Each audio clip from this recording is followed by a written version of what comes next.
Hello everyone, how to Tuts back with another new video, and in this video I'll guide you how to hide last seen on Telegram desktop application on your PC. So open your Telegram application,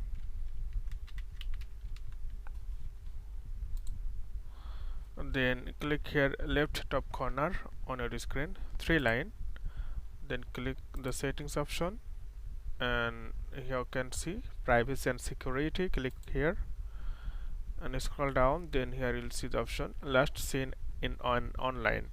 So click here. By default it's everybody, it means everyone can able to see your last time.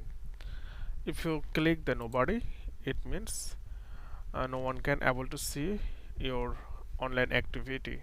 So who can see my last seen time? So if you click nobody, it means it's hide from the other user, and click the save button.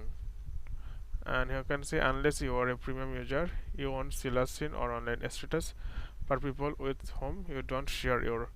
So it means that if you want to be premium member, then you can able to see these privacy settings doesn't matter that time. So this way you can hide your online activity. So friend, today's no more, and see you in the next video.